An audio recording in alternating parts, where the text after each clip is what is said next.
Au nom de Dieu, Ar-Rahman, le Clément. Allahumma salli ala Muhammad wa ali Muhammad. Salutations fraternelles à tous. Nous voilà arrivés au terme de cette série portant sur Dhul-Qarnayn.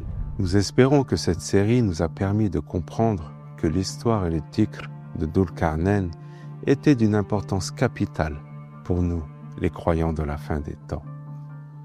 Nous avons compris, au fil des épisodes, que Dhul-Qarnayn était la personnalité majeure de la fin des temps et que Dieu nous l'avait réservé spécialement pour cette période. Il est celui que Dieu a choisi pour juger toute notre humanité à cette période eschatologique. Il est celui qui décide par la permission de Dieu qui participera et qui entrera dans son royaume, le royaume de Dieu sur terre. Il jugera les trois groupes qui forment toute notre humanité. Comme Dieu le dit dans la Révélation au verset 86 de la sourate La Caverne. قلنا يا ذا القرنين إما أن تعذب وإما أن تتخذ فيهم حسنا. Nous dîmes, ô Dhul-Qarnayn, soit tu les châties, soit tu agis envers eux avec bienveillance. Il faut bien comprendre que lorsque Dhul-Qarnayn juge, c'est Dieu qui juge à travers lui. Son jugement est le jugement de Dieu. Il juge le premier groupe, le groupe des égarés, en châtiant certains et en pardonnant d'autres, leur laissant ainsi la possibilité de parvenir à entrer dans son royaume. Il juge également le second groupe par le fait de ne pas les regarder ni de s'arrêter, car ils sont ceux qui encourent la colère de Dieu. Pour ce groupe-là, qui a renié et traité de mensonges les signes de Dieu, il n'y a aucune place dans le royaume de Dieu. Enfin, pour le troisième groupe, celui de ceux qui se placent sur la voie droite, il n'y a pas de jugement, mais il y a assistance, car ils sont ceux qui construisent et œuvrent pour la réalisation du projet divin. De ces trois groupes, Dhul-Qarnayn fait un tri, un tamissage, pour n'en laisser qu'un seul, celui qui sera présent après la période eschatologique. Comme le dit l'imam Moussa ibn Jafar al-Qazim, petit-fils du messager de Dieu, lorsqu'il nous dit « Par Dieu, vous serez tamisés, puis tamisés, puis tamisés encore, et beaucoup tomberont du tamis, et il ne restera de vous que les plus rares parmi les rares. » De même, c'est en ce sens que nous pouvons comprendre le hadith du messager de Dieu qui dit que dans la période eschatologique, les 2/3 de l'humanité disparaîtront. Et nous voyons, à travers l'histoire de Dhul-Qarnayn, que ces 2/3 correspondent aux deux premiers groupes, aux deux premières voies, aux deux premières causalités. Et que le tiers restant, celui qui aura le privilège d'accompagner Dhul-Qarnayn dans le royaume de Dieu sur terre, est celui du groupe de la voie droite. Il faut bien comprendre que ce jugement n'est pas le jugement dernier, car le jugement dernier vient juger toute l'humanité depuis la descente d'Éden jusqu'à la fin.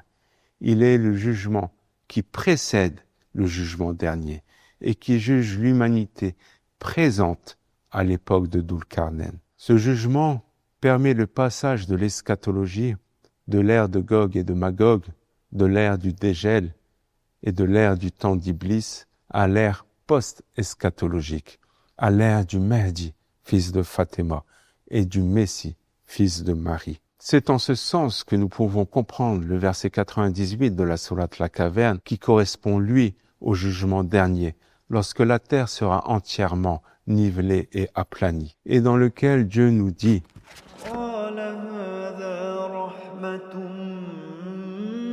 من ربي فإذا جاء وعد ربي جعله دكاء وكان وعد ربي حقا. Il dit, c'est une miséricorde de la part de mon Seigneur, mais lorsque la promesse de mon Seigneur viendra, il le nivellera, et la promesse de mon Seigneur est vérité. Lorsque nous comprenons que Dhul-Qarnayn amène avec lui un nouveau monde et que son opération alchimique avec l'aide de ce troisième groupe concrétise et manifeste la voie droite qui jusqu'alors n'était qu'une voie spirituelle, alors nous comprenons que c'est la promesse de Dieu qui se réalise. Nous comprenons que c'est la terre promise, la cité parfaite, le royaume de Dieu qui se manifeste pleinement sur terre. Ce pourquoi tous les prophètes, les envoyés et hommes de Dieu ont œuvré tout au long de l'histoire de notre humanité. Mais pouvons-nous en faire partie? Ce qui est sûr, c'est qu'avec la conscience et l'éveil de cette dernière histoire de la sourate La Caverne, nous nous rapprochons un peu plus de la rencontre et de l'interaction avec Dhul Qarnayn. Nous avons besoin de méditer longuement, de nous ouvrir, de nous nourrir et de nous rapprocher à travers une invocation sincère et profonde, à travers un témoignage et un rappel, à travers une action réparatrice. Nous avons besoin de rentrer pleinement sur la voie droite, la voie des salihin, la voie de ceux que Dieu a comblés de ses bienfaits, la voie des bien guidés. Ainsi, il est impératif pour nous de rechercher et de nous préparer à la rencontre de cette personnalité majeure de la fin des temps. Et pour cela, nous devons nous purifier, nous parfaire et nous transformer afin de rendre cette rencontre possible. Et c'est à travers la compréhension et la manifestation de la parole que nous pouvons rendre cela possible. Et Dieu ne nous a pas laissés sans la possibilité d'y arriver. Il nous apprend à travers l'inspiration et sa parole, le Qul, que nous devons prononcer et faire vivre tout au long de notre existence, dans tout notre être, dans toutes nos actions. Ce Qul présent qui descend et qui nous éduque, nous construit et nous vivifie à travers la révélation.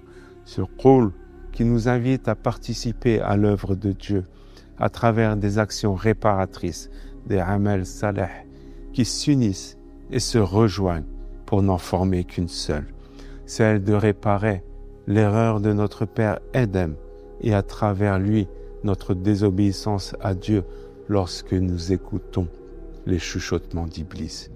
Car tous nos égarements, nos erreurs, nos fautes, qui sont ceux qui provoquent le désordre, l'injustice et l'iniquité, découlent de cette faute originelle que nous devons réparer. En ce sens, nous nous devons de conclure cette série avec le dernier verset, le dernier signe de la sourate La Caverne. Un verset lourd de sens, d'éveil et d'enseignement, dans lequel Dieu nous dit de dire قل إنما أنا بشر مثلكم يوحى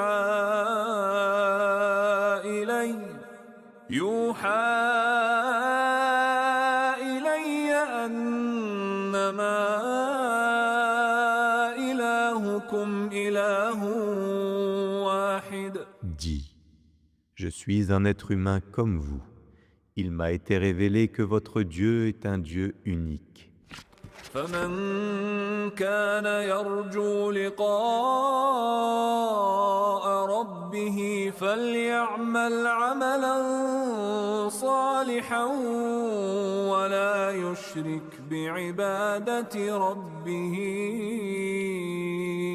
أحدا. Quiconque donc espère rencontrer son Seigneur, qu'il fasse une action réparatrice et qu'il n'associe dans sa servitude aucun autre à son Seigneur. Pour conclure, j'aimerais insister sur le fait que toute cette série n'est qu'un préambule, une vision de ce que pourrait être le dhikr de Dhul Qarnayn. Mais ce dont il est sûr, c'est que seul Dieu et ceux qu'il a enracinés dans sa science ont la connaissance véritable et profonde de cette histoire. J'espère que cette série vous aura apporté de nouvelles pistes de méditation et de réflexion sur ce que pourrait être l'histoire et le dhikr de Dhul Qarnayn. Que la paix de Dieu soit avec vous et je vous dis à très bientôt pour une nouvelle série, si Dieu le veut.